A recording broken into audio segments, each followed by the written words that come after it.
nowadays, and they certainly didn't have cell phones to communicate. No. So it's only at the next morning that the victim is identified as Olive Walker. Mm-hmm. So even though she had few friends, she was never invited to parties. That's what her parents said. In one news, she was very well known and loved in the community. So there was a big of an outrage after that. So the police promptly started to investigate about all the factual evidence that could be found in the crime scene and Olive. Mm-hmm. So, do you want to tell what was found in the crime scene?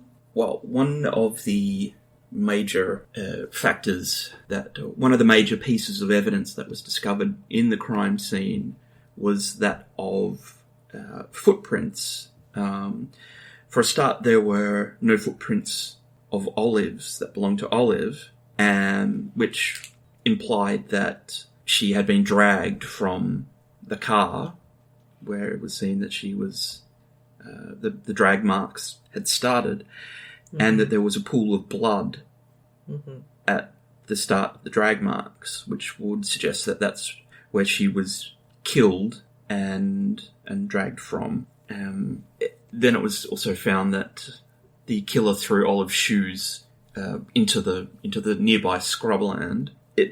Also at the site, there was another set of footprints that would be found. 11 distinctive footprints from a Kiwi Flex work boot, which was actually commonly used by the forestry workers around the site, around Rotorua. However, one of the factors that would make it somewhat easier to track down or narrow down a list of suspects, being such common footwear, was that these were size 6, and that's quite small for a forestry worker, or for a grown male in a fairly labour-intensive industry like forestry.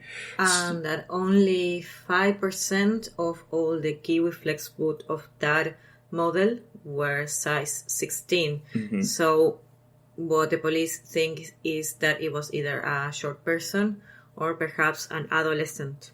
And an expert in footprints would analyze those footprints precisely, and determined that the person that was wearing those shoes had some sort of defect or deformity in their the hips. hip. And that would indicate that the person, the wearer, could be Maori or from the Pacific Island. I couldn't find exactly why would be that, if that's a common or an statistically more common deformity among that ethnic group. But that's, according to forensic experts, is a thing. More likely. Yeah. Also, there were some tyre tracks left by the vehicle, which where the drag marks started, and they would indicate one of the tyres was odd, and that a lot of the models would indicate that it was a light utility vehicle or some sort of light van. The investigators measured the vehicle turning, and it had to be one of 7 different models.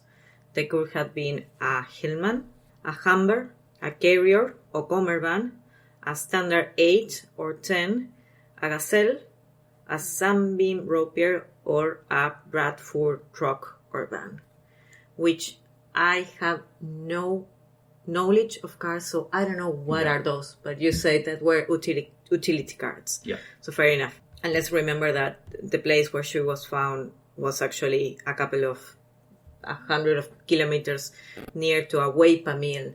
So I wouldn't be surprised of that sort of truck being around.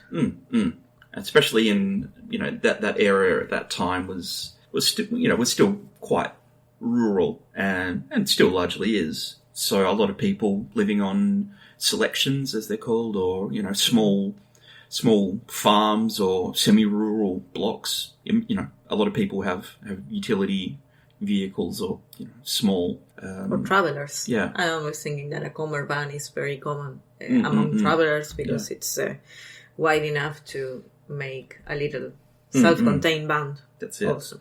So there was these witnesses that I think they were interesting because I could only find the names on the George book, which is this boy Bennett and his girlfriend, because they went out of the lay-by at 11:30 when the other group of teenagers came in and found the body, but they didn't saw the body. They, according to this book, Bennett and his girlfriend weren't suspects. It doesn't explain why, but what it says that it was estimated that they arrived at the rest area about 10:55, having driven there after attending to a picture theater.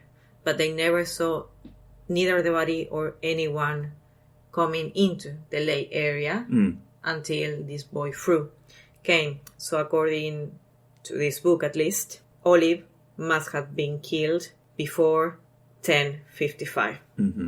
So the estimated time of her disappearance is between 9 p.m. and 10:55.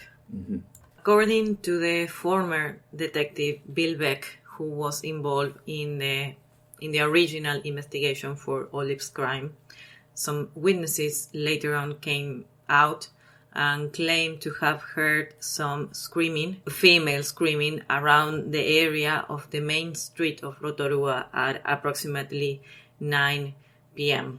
And the pathologist indicated that she died between 9:15 and 10:15.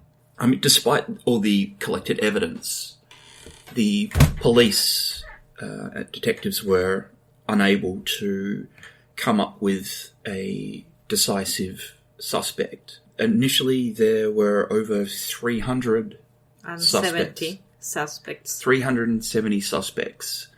And by the end of 1970, they had been interviewed over 700 people. In July, actually, of that same year, there was offered a $6,000 reward for any information about the crime, and 1,800 vehicles have been taken by the police and investigated, according to the information of the what the evidence they already had. But for many years there were very few suspects that we could talk about. One of them was actually one of the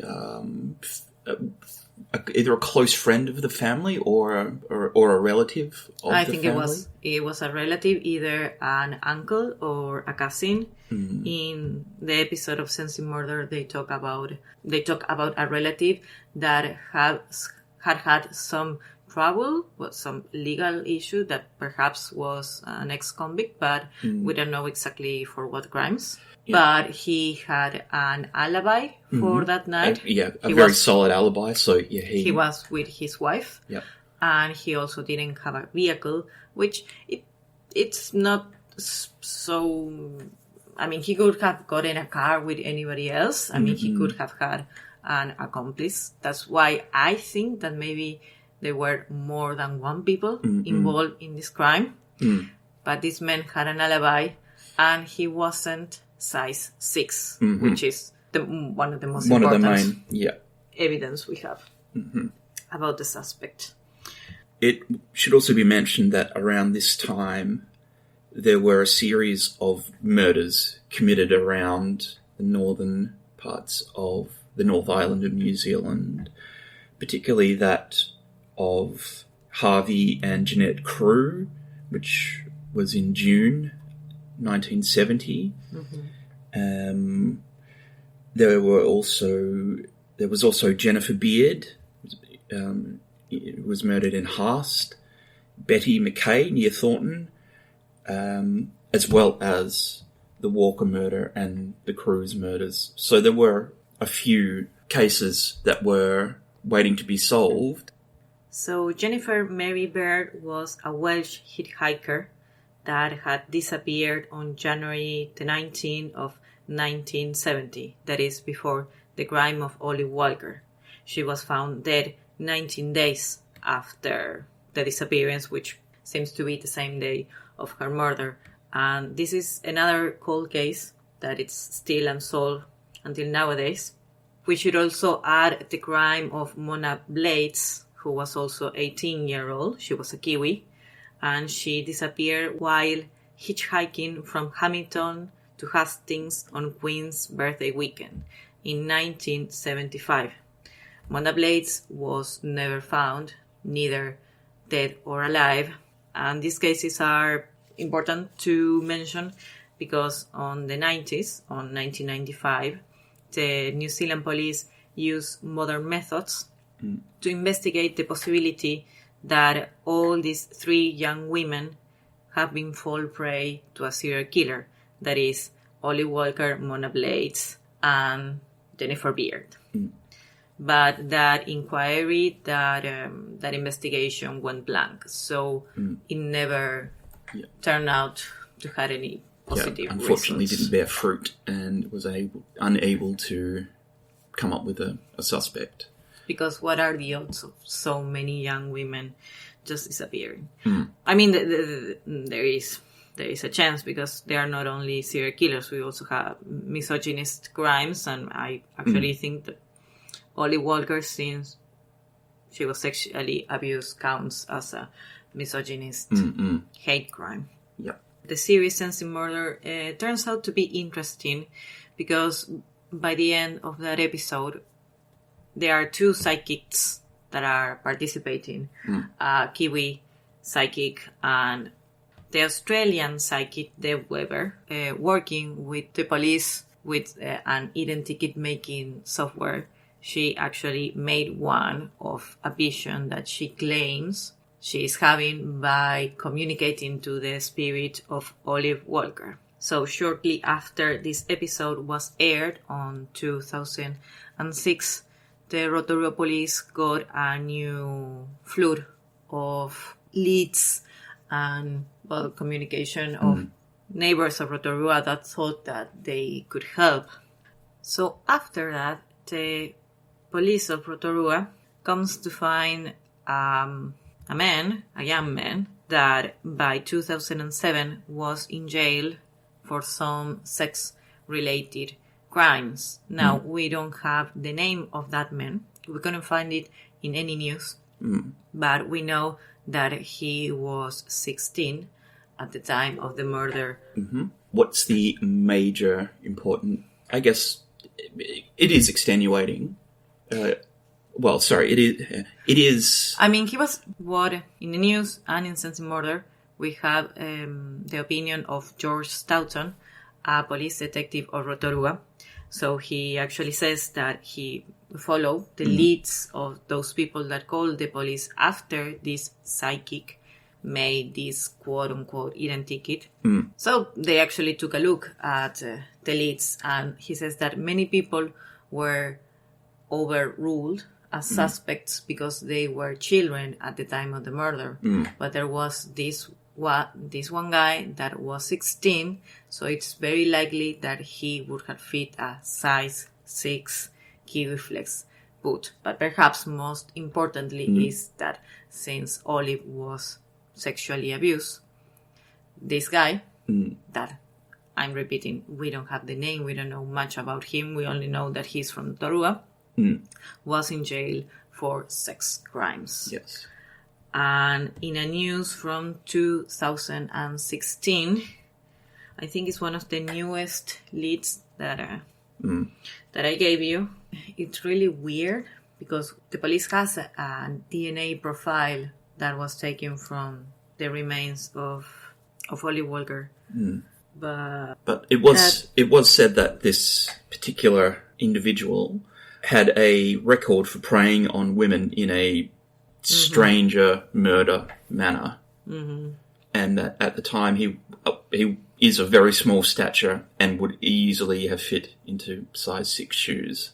This article from the New Zealand Herald says that quote, however, police have not